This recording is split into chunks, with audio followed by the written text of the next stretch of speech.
As the sun begins to rise higher in the sky, water, light, and warmth return to this land. And with it, tundra swans begin arriving from their wintering grounds in California. While further west, the largest waterfowl in the world, trumpeter swans, have also just arrived. To the east, prairie ponds and potholes are starting to fill with swans, geese, and waterfowl. Spring is not quite here yet, but there is an unmistakable sound that signals its coming. The arrival of tens of thousands of snow geese.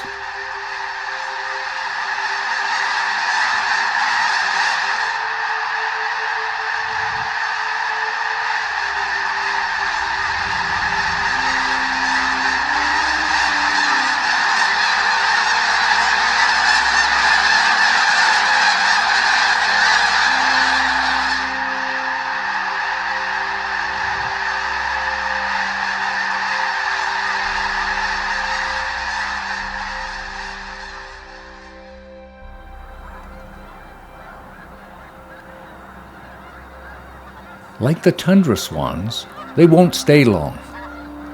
Just long enough to feed and rest before continuing on to their nesting grounds in the Arctic.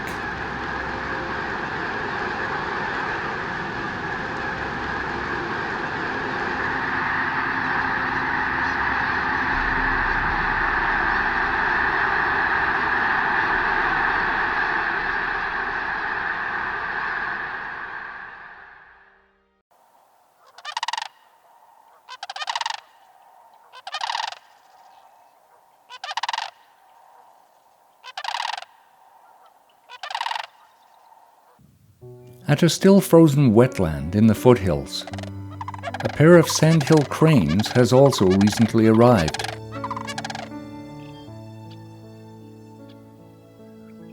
This pair still has last year's colts with them, although they won't be allowed to stay much longer.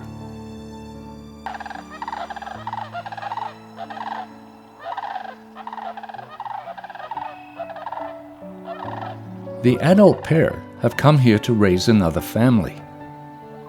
Cranes mate for life, but each year reaffirm their bond with each other by performing elaborate courtship dances. But there's a problem. A coyote has spotted them.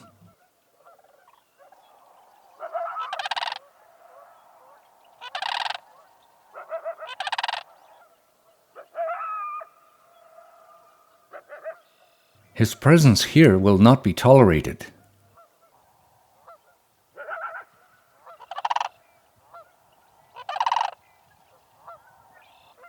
And he soon gets the message. With the coyote gone, the cranes resume their courtship and get back to the reason they are here.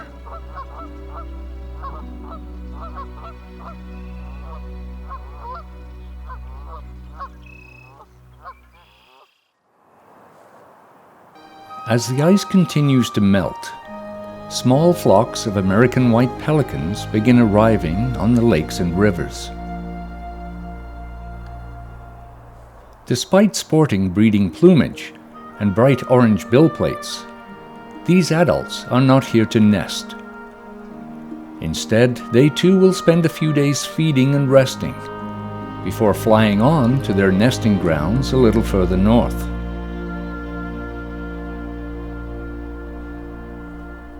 But they'll be back.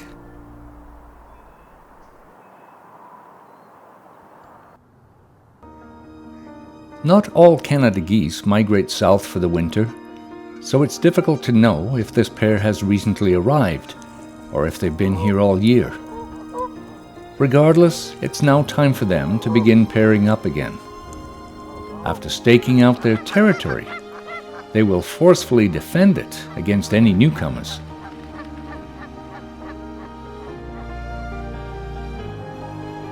Some geese nest in trees, while others simply nest on the ground.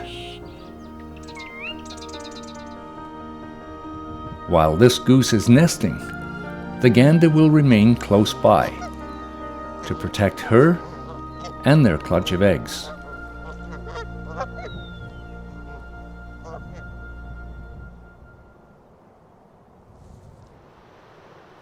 More waterfowl continue to arrive each day. Some are dabblers. Some are divers. And some just seem to enjoy swimming in circles to feed.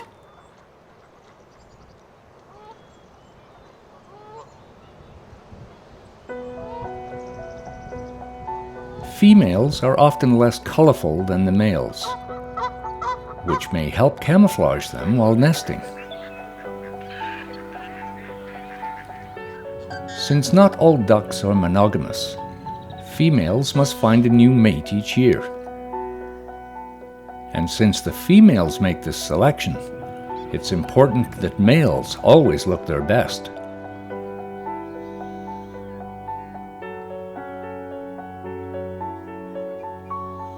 It's thought their vibrant colors may help communicate their level of health and vitality, not just to the females, but to potential rivals too. Still, some species are more colorful than others, with some being downright flamboyant.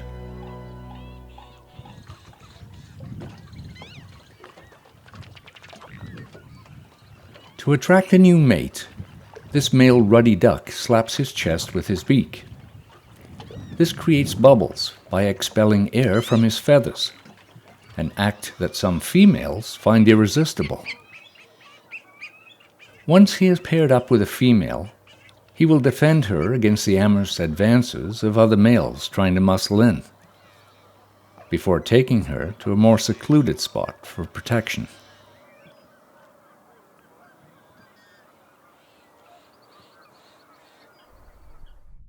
Not far behind the arrival of waterfowl come the raptors, the golden eagle, and hawks, coopers, rough-legged, swainsons, ferruginous, northern harrier,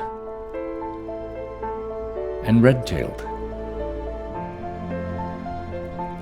along with osprey, turkey vultures, and the fastest bird in the world, the peregrine falcon.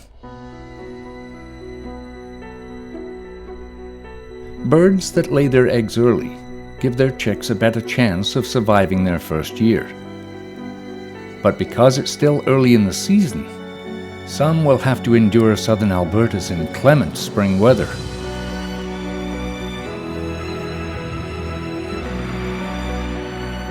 Others are luckier and will simply have to add to and rearrange last year's nest.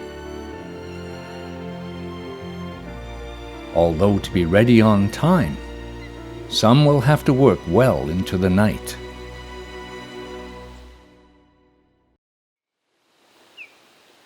In early April, great blue herons begin arriving at a rookery they have used for several years. Despite living most of their life in solitude, in early spring, they begin to pair up again. The males arrive first and secure a nest from which they try to attract and court passing females. By the time these cottonwood trees have fully leafed out, the females will have arrived, and nesting can begin.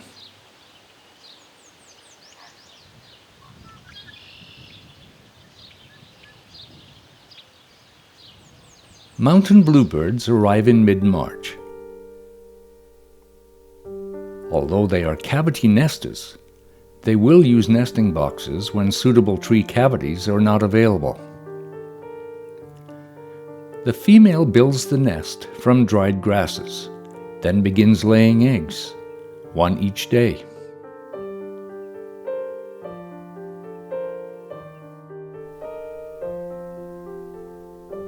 While the female incubates her eggs, the male helps feed her.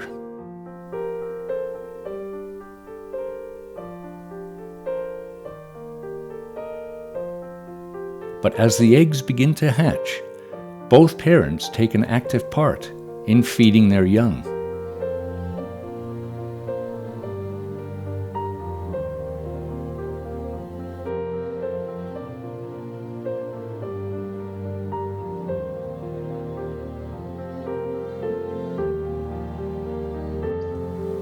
Tree swallows are also cavity nesters, but like mountain bluebirds, will also use nesting boxes when natural nesting sites can't be found.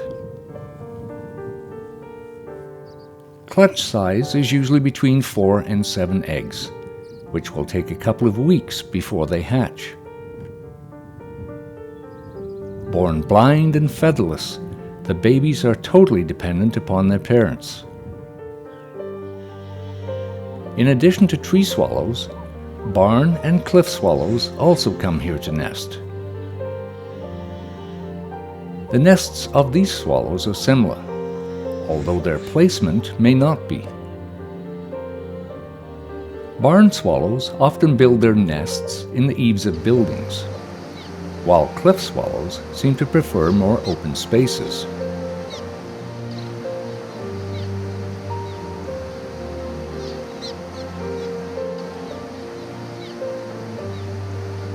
But that's not to say they won't take advantage of human structures when they're available.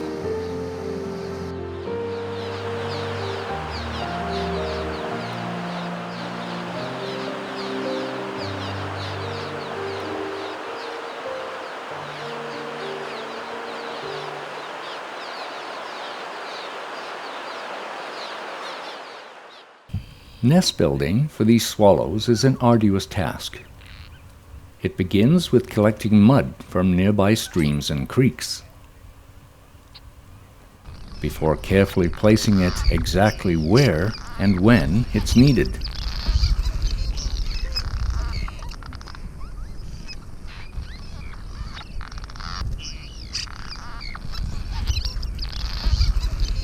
Slowly, the nests begin to take shape, and nesting can begin.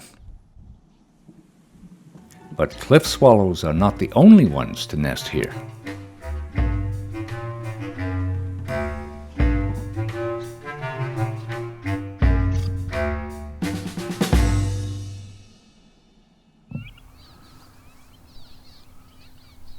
On the shallow prairie lakes, a variety of shorebirds are now starting to gather. Among these are marbled godwits, yellowlegs, willets, phalaropes, killdeer, blackneck stilts, and American avocets.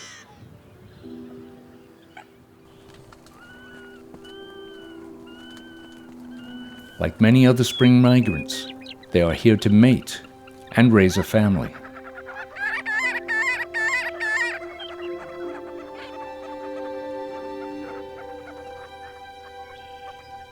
Both avocet and blackneck stilt females select a new mate each year.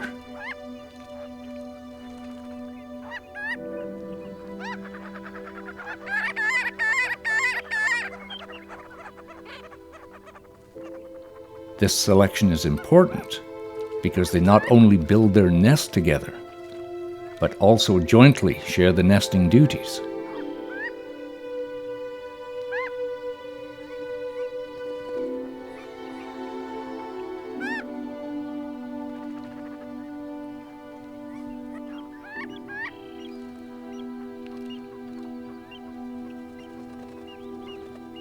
The tall grasses and reeds around these lakes provide ideal habitat for many waterfowl to nest.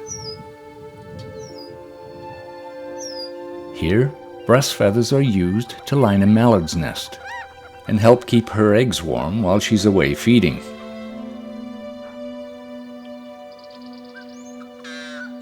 In the wetlands, cattails at the water's edge provide perfect nesting habitat for blackbirds. Both yellow-headed and red-winged blackbirds are present here. The males of both species attract a harem of females that build their nests in his territory, which he then defends from other males.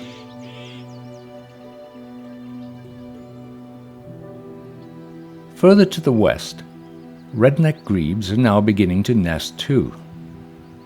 Constructed from last year's reeds and held together with mud, these floating raft nests are designed to keep their eggs safe from land-based predators.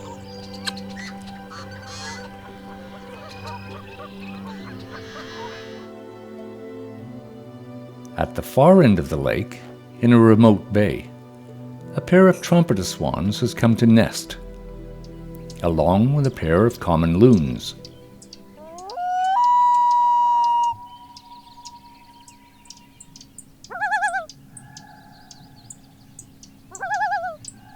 If everything goes to plan, in the coming weeks the avian population in Southern Alberta will rise dramatically. Back at the mountain bluebird nest box, all of the eggs have now hatched. The nestlings will develop quickly. It will only take 3 weeks for them to fledge. But during that time, this adult pair will be kept busy with almost constant feedings.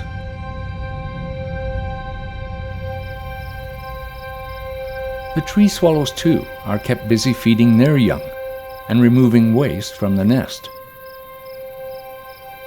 Since flying insects make up most of a swallow's diet, they will feed on them from dawn to dusk.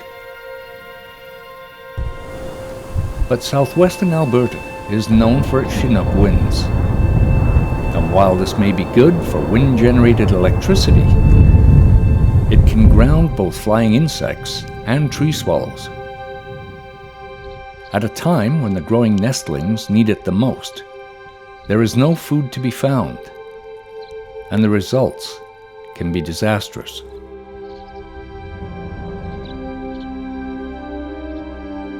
With less mouths to feed, smaller families have a better chance of survival. These nestlings are now strengthening their wing muscles as they too get ready to fledge. Outside the nesting box, the adults call their young to join them. They have a steep learning curve, because it won't be long now until they're on their own.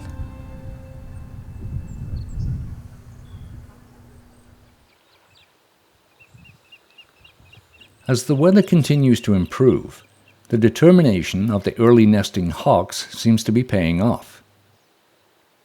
While some nestlings are still difficult to see, others have begun putting in their first appearance. But their nesting problems are not over yet.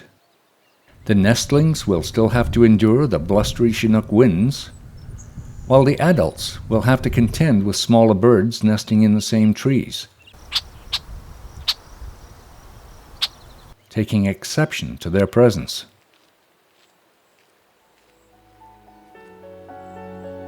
Keeping the young ones fed will become an ongoing challenge. It's early evening at the lake as a male osprey resumes his fishing. He's got one. But he's not home yet. Another osprey challenges him for his catch.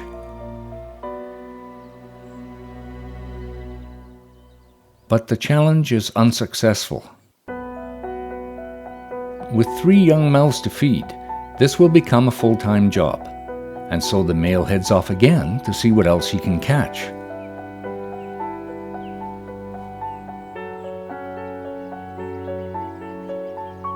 At a nearby power pole nest, 3 more nestlings are growing as quickly as their appetites.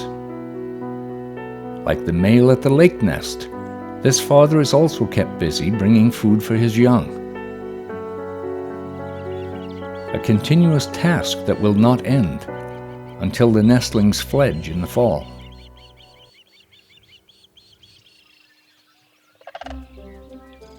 Back in the marsh, a sandhill crane is calling. There is movement in the tall grass behind her. It's a tiny colt.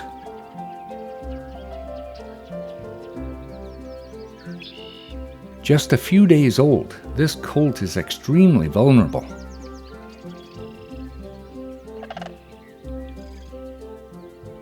There are predators here,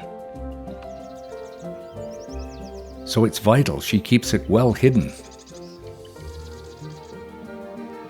Meanwhile, back at the heron rookery, some of the eggs have now hatched, and the young can be heard calling. Since nesting began at different times, there are nestlings of all ages. Some are still quite small, while others are beginning to take more of an interest in the outside world.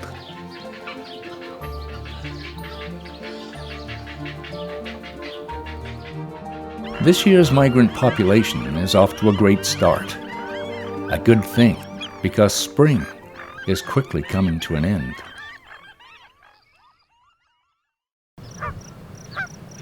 In the hot, dry summers, many of Southern Alberta lakes become seasonal. To help store water for longer-term use, reservoirs have been constructed in some of the coulees.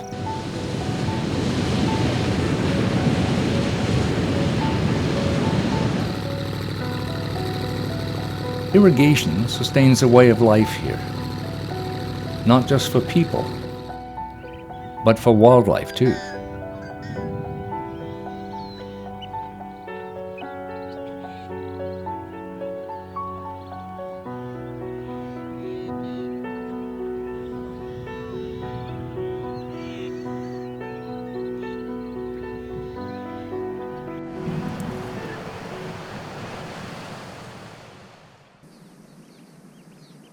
After 28 days of incubation, the mallard eggs are hatching. Breaking free of an egg is exhausting work, so an opportunity to rest in the warmth of the afternoon sun and dry off is one these ducklings can't pass up.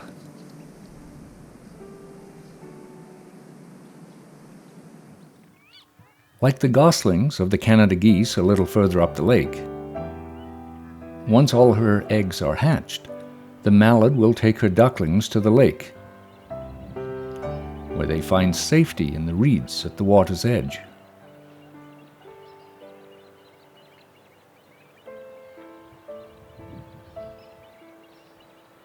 Like the mallards, newly arrived families of northern shovelers and redheads are also beginning to get their feet wet.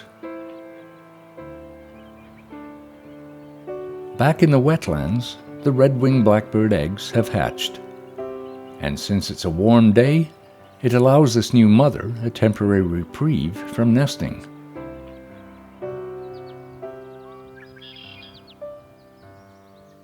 Baby-eared grebes are now going for a ride with Mom, along with the first of the red-necked grebes. And while they probably won't win a prize for being the cutest babies, like the baby grebes, for now, these coot chicks are totally dependent on their mother for food and protection. Further along the shoreline, this female killdeer appears to have too many legs. Just a few hours old, her babies will stick close together, but unlike the grebe and coot chicks, they can already fend for themselves.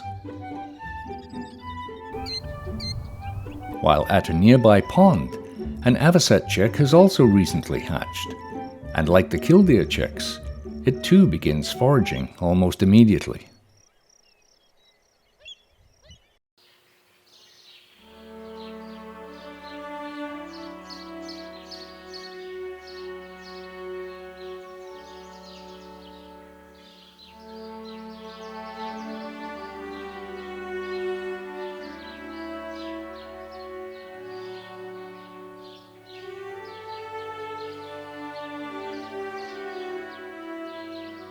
Summer days in southern Alberta can be hot, and while this creates ideal flying conditions for ferruginous hawks, other birds like the great blue herons are challenged to stay cool in the heat of the day.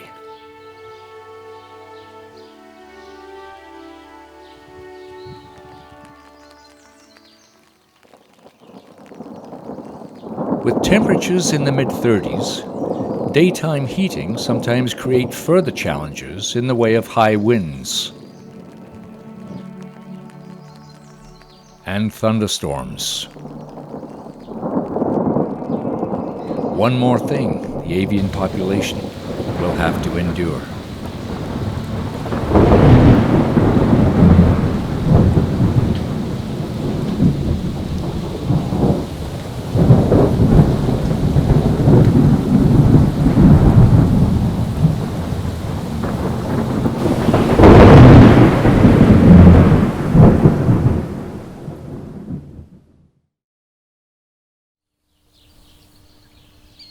Feeding the growing herons has now become a full-time job.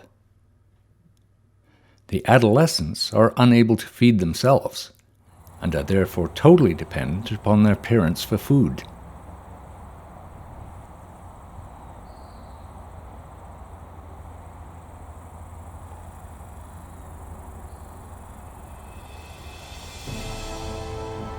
In anticipation of mealtime, the young begin jostling for position in the nest.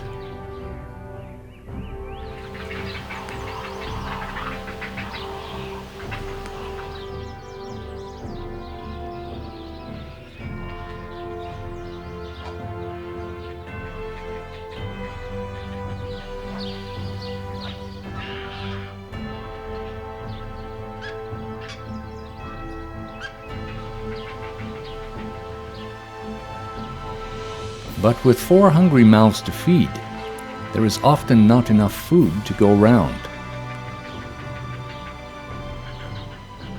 The smallest of this brood is now quite weak, and even with prodding from an older sibling, it is too weak to raise its head.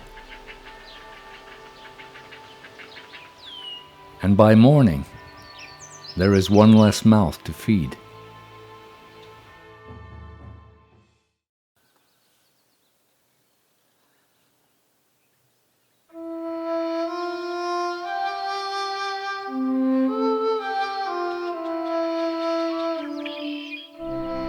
While the baby redneck grebe is growing quickly, it is still very much dependent on its parents for food.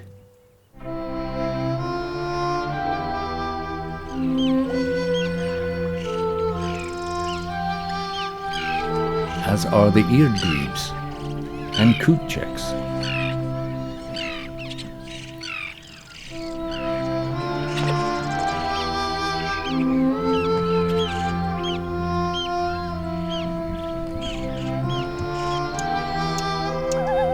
The loons now have a pair of chicks with them.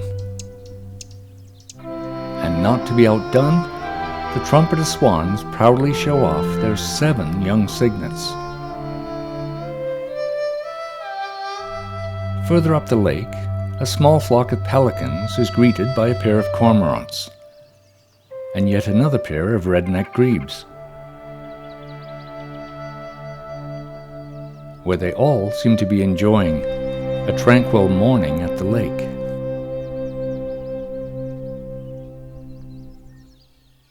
With breeding season now over for the pelicans, they have lost their bill plates and now sport charcoal-colored head feathers. At the height of summer, this flock has returned to the river with their young to fish.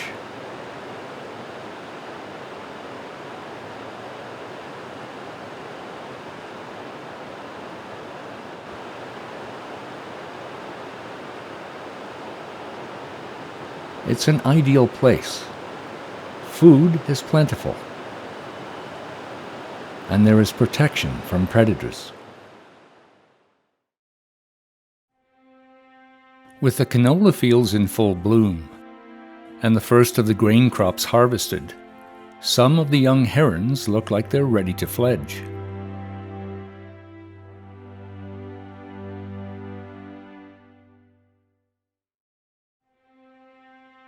Soon they will begin taking short flights to test out their wings before leaving the rookery to begin life on their own.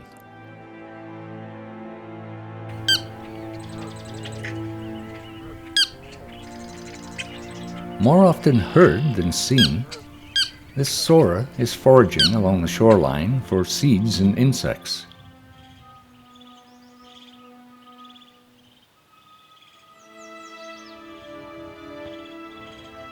Slightly smaller than an adolescent avocet, it's a bird that enjoys its privacy, and therefore leaves the growing avocet to forage alone.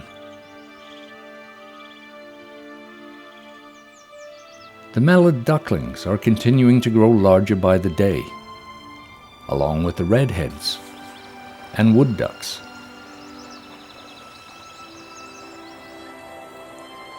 While out on the river, a family of mergansers readies itself for a morning swim.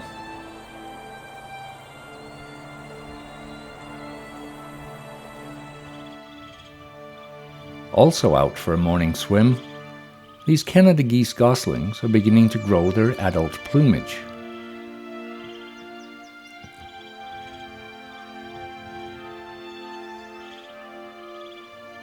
As is this young coot, watching its mother foraging along the shoreline close by.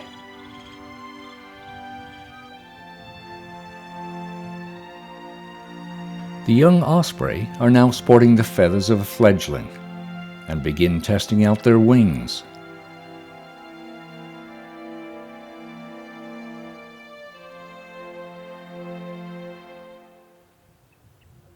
And although these ferruginous hawk nestlings seem content to stay on the nest for a little longer, the Swainson's hawks are beginning to move around more freely, and within a few days will have fledged. But they will remain close to their nesting sites for a while longer, while they perfect their flying and hunting skills. It's arguably the most important time of their young lives. They must use what they are learning to survive, and the clock is ticking.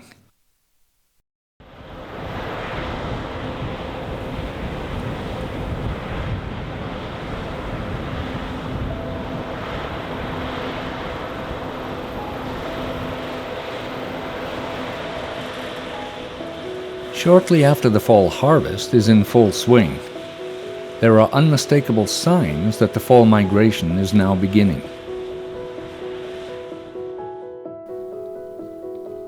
Canada geese start to form small flocks and practice their formation flying, signaling to any remaining shorebirds that it may be time for them to think about leaving too.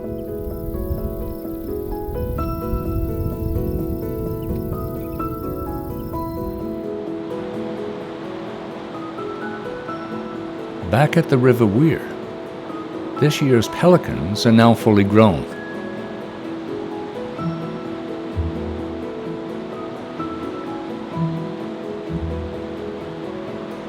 And as the nights grow colder, they too will soon leave their summer home, if they want to stay ahead of winter. The family of trumpeter swans continue to do well. All 7 cygnets have made it so far. For a bird that not long ago was on the edge of extinction, this is a good sign.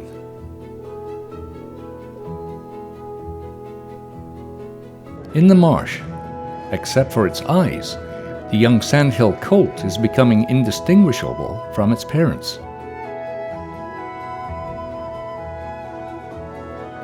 Like its oldest siblings, it will stay with them until next spring, when they'll return to raise another family. But for now, there's still much it has to learn.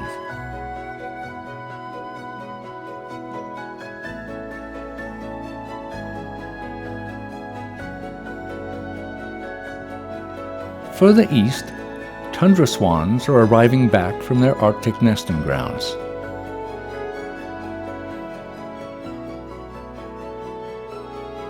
This year's young are almost the same size as their parents, but still easily identifiable by their gray plumage that will remain that color until next year.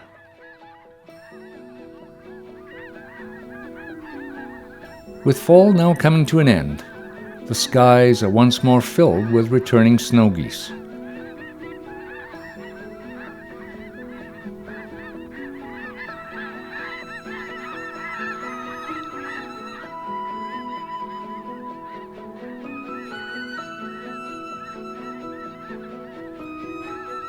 As they did in the spring, they will stay here long enough to rest and feed, before continuing their journey south to the Gulf of Mexico.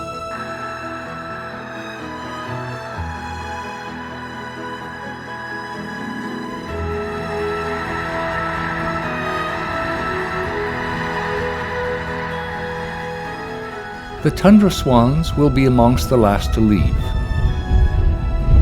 and as the northerly winds begin to blow, winter returns.